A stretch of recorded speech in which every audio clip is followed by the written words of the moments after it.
Hey guys, welcome back to Living in the Mom Lane, or welcome if you're new here. My name is Mandy. From December 1st to December 12th, I am going to be bringing you 12 days of Christmas cookies. These videos are also in collaboration with Melissa from Melissa's Kitchen Table, so definitely make sure you check her channel out. I will have her link down in the description. If you are new coming over from Melissa's channel, hello and welcome. If you like grocery hauls, cooking videos, what's for dinners, you're in the right place. I hope you enjoy everything you see and you decide to click on that red subscribe button and tap on the bell so you don't miss any of my new videos. So get your cookie sheets ready, get your rolling pins out, get your cookie cutters ready, and let's get to baking.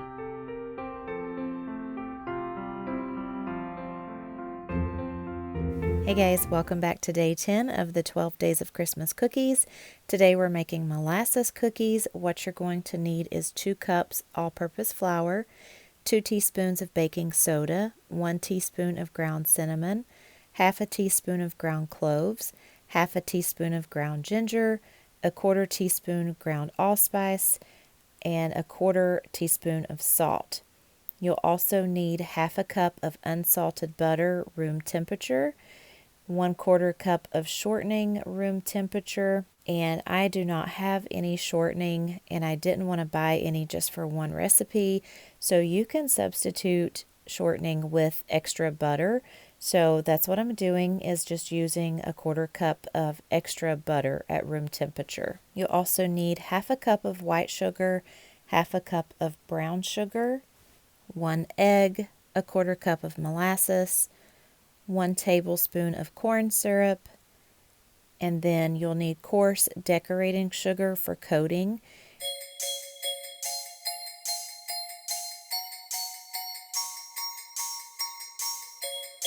You want to preheat your oven to 350 degrees and then line the bottom of a cookie sheet with parchment paper. So the first thing you're going to do in a medium-sized bowl is combine the flour, baking soda, cinnamon, cloves, ginger, allspice, and salt, which I already had all together, and you're going to whisk all of those ingredients together and then set that to the side.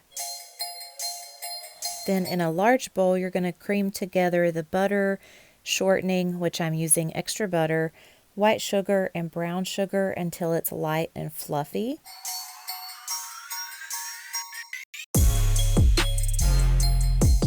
I'm just using a spatula to scrape down the sides so that all the ingredients will get mixed together. You're next going to add in an egg, molasses, and the corn syrup, and then beat that until it's fully combined. I want to mention that this recipe is from a gentleman on Instagram. I stumbled upon his account by accident, and I am so glad that I did. His name is SNYDER, so definitely check him out. I will have the link down in the description for this recipe, and I will put down his link for his Instagram account, which is JOSHUAL, and then his other one, I cannot remember the name of it, but I'll have those links down in the description. Next, you want to add in the dry ingredients to the wet ingredients and mix it so that everything is mixed very well, and the dough will be a little bit tacky filling.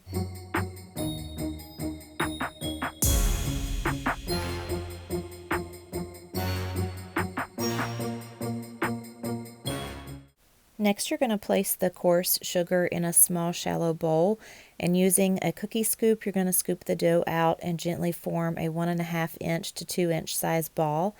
And you can grease your hands with cooking spray to reduce the stickiness. I didn't have to do that, it was just fine. And then you're going to take that dough ball and roll it in the coarse sugar, and then place it on the parchment lined cookie sheet about 2 to 3 inches apart. And you're going to bake these at 350 degrees for approximately 9 to 11 minutes. I set my timer at 10 minutes, and then I just keep checking it and adding a minute when I needed to. And in between that time, you're going to want to rotate the cookie sheet halfway.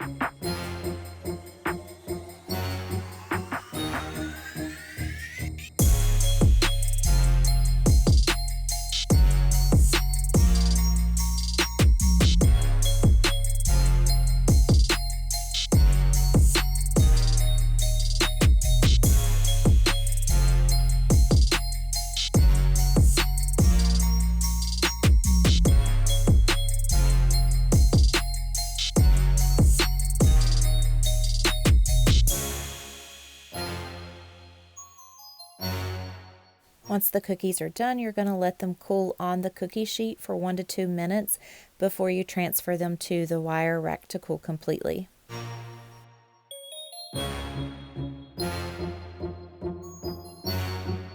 Hey guys, I wanted to pop in really quick and thank you so much for watching these videos. I really do appreciate it, but excuse all this. I was not intending on showing my face today in a video, but I wanted to come on and share this wonderful childhood memory, and it has to do with these cookies. When I was probably about 3 or 4, I think 4, we lived beside my papa and granny, and I would go over to their house all the time. And I was Papa's girl. He gave me a nickname, Jabbo. I have no idea what it means, where it came from. I have no clue, but that is the nickname he gave me, was Jabbo.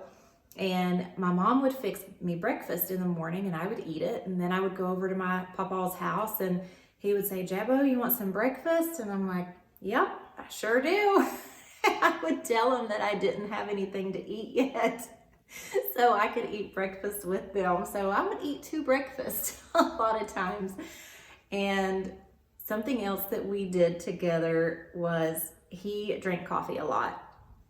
And he would always pour me just not a whole lot, but just a little bit of coffee.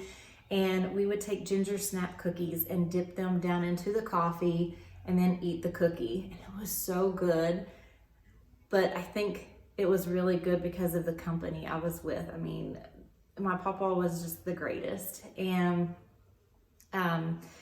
when I was taking the picture for my thumbnail on these cookies, I had some coffee already made. So I took a bite of the cookie to taste it, see what it tastes like.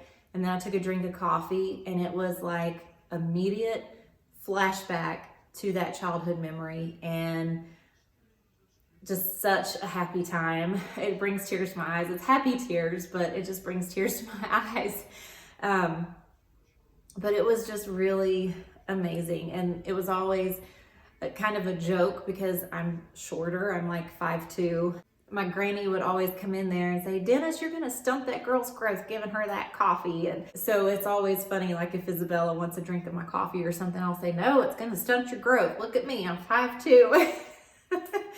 So that's just always been kind of a joke. You know, Papa gave me coffee, so I stunted my growth. And so I just wanted to get on here and share that with you guys. These cookies are not ginger snap cookies, but they're molasses cookies, which are very similar. I mean, I can definitely taste the molasses more than the ginger and everything, but it was so similar and just really brought back those memories. Do you have anything like that, that either it's a type of food, a taste of food, or a scent that you get a whiff of and it just brings you back to a special time in your childhood? I mean, I know it may sound silly to some people, but I love when that happens.